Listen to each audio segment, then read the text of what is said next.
Watch these legendary landings. So we have the plane coming in. Still pretty far away, but it's gonna land right there. Right there. At Paro Airport, and stick around to see what takeoffs look like through these Himalayan valleys. The views will blow your mind. Wow!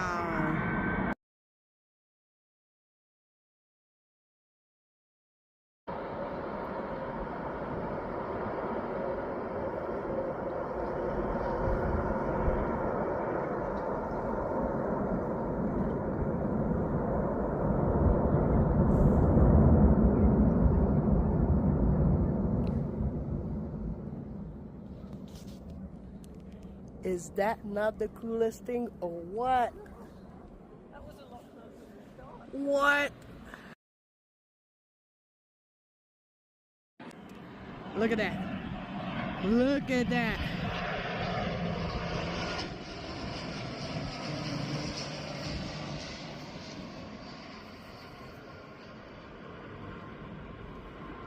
Paro Airport operates only during daylight hours with additional restrictions on windy days, handling approximately 11 to 13 flights daily. In 2018, the airport processed 6,761 flights and around 300 passengers for the year. But I'll tell you about Bhutan's planned new airport soon. This airport is less than 2,000 meters long and about 6,500 feet. And we are now visiting a draft beer making place. Druk beer is the oldest beer brand in Bhutan, the most popular among locals due to its unique flavor of strong beers made with Himalayan spring water, allowing drinkers to have a refreshing feel after taking a sip. So 8% is the highest alcohol percentage allowed in Bhutan. So the first canister is strong beer, then we got dark ale, and we got red rice lager, and they make wheat beer. When you're in Bhutan, maybe you have a chance to visit the Red Panda Beer Brewery. Ingredients include water, malted barley, rice, sugar, hops, yeast, and CO2. And what we have here is where they bottle the beer. So, not a very big process, is it? This side we call a fill up, followed by the capping. So fill up, we are filling up 5 bottles at a time. In one time, 5 bottles are filled. So that right there, it like sanitizes the bottle, and then there's air dry, and then label, and done. Some of this beer is exported to India.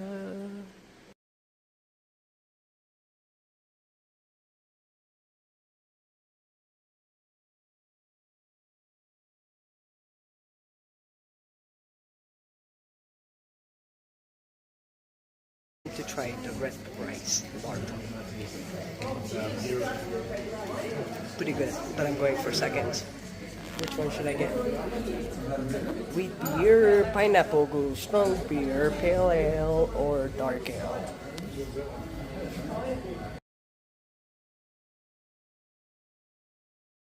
And we got the wheat beer. Number three. So the winner for me, red rice lager or the strong lager.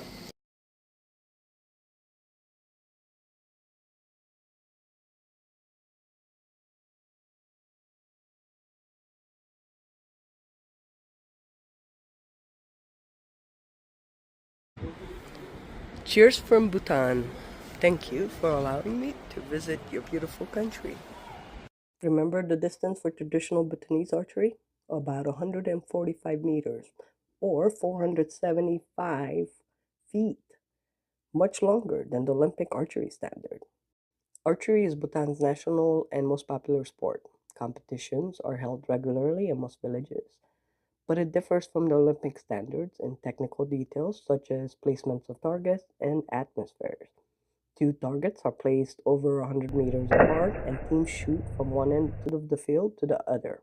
Each member shoots 2 arrows per round. It's a social event. Competitions are organized between villages, towns, and amateur teams. There's usually plenty of food and drink, and it includes singing and dancing.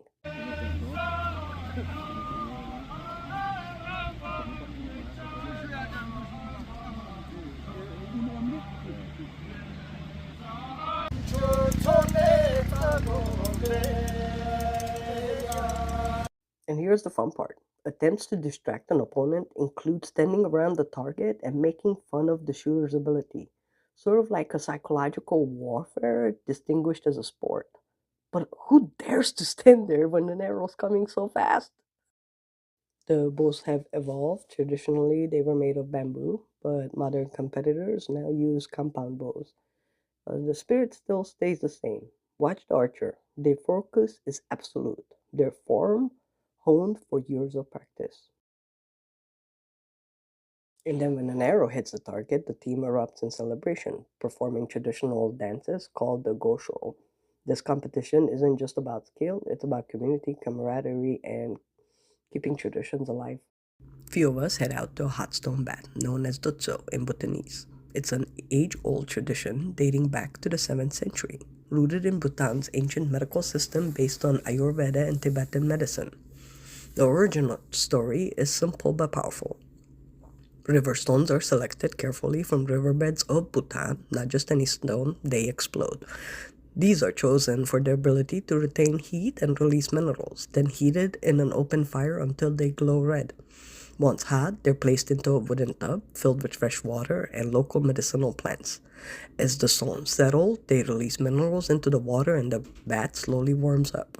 Herbs used is artemisia, called kempa, a natural analgesic and muscle relaxant. When added to the water, the stones heated for 4 to 5 hours, crack and release their mineral. So this is where the stones are warming up? Yes. Welcome to Melania's documentary. And then you can just solve your body from inside. That's the hot And stones. then, yeah, hot stones are placed out here in this small chamber, and then you can just solve over there. Both natural components work together to relieve muscle pain, arthritis, joint pain, and even stomach sickness. In the past, families would soak themselves in hot baths after seasonal farm work during harsh winters. So the rocks are warming up the water there. And I have these plants. More stone. More stone. Like 4 more.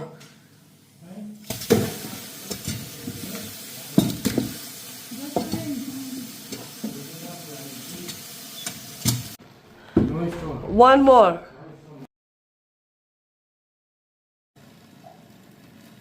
There we go. One more stone. Yes. The long healing bath relaxed their tired bodies and soul. Many families would even get an astrologer to pick the most auspicious day so the bath would have maximum impact. The hot stone bath is not just therapeutic, but social, considered the sacred ritual performed at special occasions. Red rice, our last dinner. It's a dry beef. Dry beef. Here's something I should have mentioned way long time ago. It is illegal to slaughter animals in Bhutan. But it's not illegal to consume meat in Bhutan. So it's all imported. So much is imported that Bhutan's one of the highest consumers of meat per capita in South Asia. Cool, huh? I ended up buying Cordyceps, but don't ask me about the price. As I mentioned before, it is known as the Artsagumbu in Bhutan. This is literally the most expensive mushroom on the planet. We're talking up to $50,000 per kilo. That's more expensive than gold. And no, I didn't buy a kilo. So, what did I actually get for my money? Well, this fungus is packed with vitamins E, K, B1, B2, B12, all essential amino acids, and a ton of polysaccharides. The benefits? It boosts energy. Chinese Olympic runners broke 9 world records using this stuff in 1993. It promotes longevity by fighting aging, improves kidney health, lowers blood pressure, and it's a powerful lung tonic that enhances oxygen uptake and ATP production. Worth the price? We'll find out when I make my tea or drink the whiskey. I went into some of the local shops and like a kid's shirt is like $9. A little bicycle was like $100. So, and then there's a cow, yeah? So here's a random fact. Bhutan currently has no inscribed UNESCO World Heritage Site, but it has 8 sites on tentative list for future consideration, and some of these we visited. What's the secret to gender equality? Land. Traditionally, daughters inherit the family home and the property, not sons. After marriage, the groom moves to the bride's house, not the other way around. When men keep their own names, it's been this way for centuries, long before the West started talking about women's rights. And before my flight takes off, let me tell you about Bhutan's future. Gelapuu International Airport is set to open by 2029. Bhutan's second international gateway designed by the renowned architect Bjarke Ingles Group.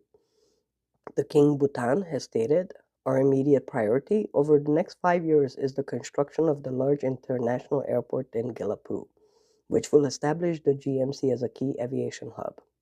Now, it is planned to build a 3,000-meter long runway with future plans to expand up to 3,500 meters. This will allow not just Airbus 320, 321, 350, but maybe even the 380.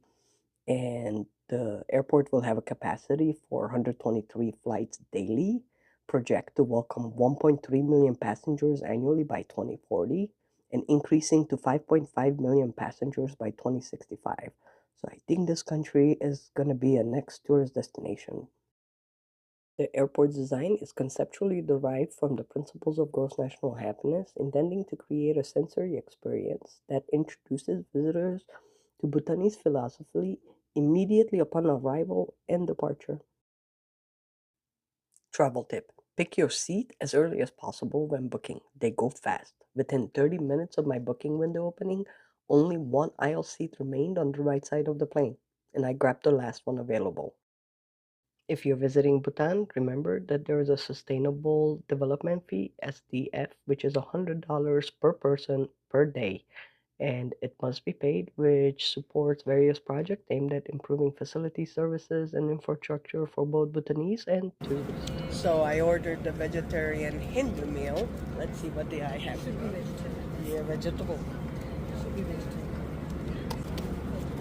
Look at that. Yum yum.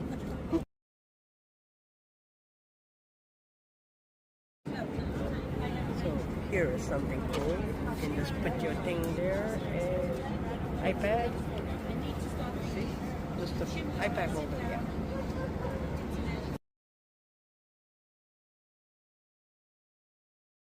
My flight landed in Delhi, and from this point, I start a new trip, so stay tuned to the next videos.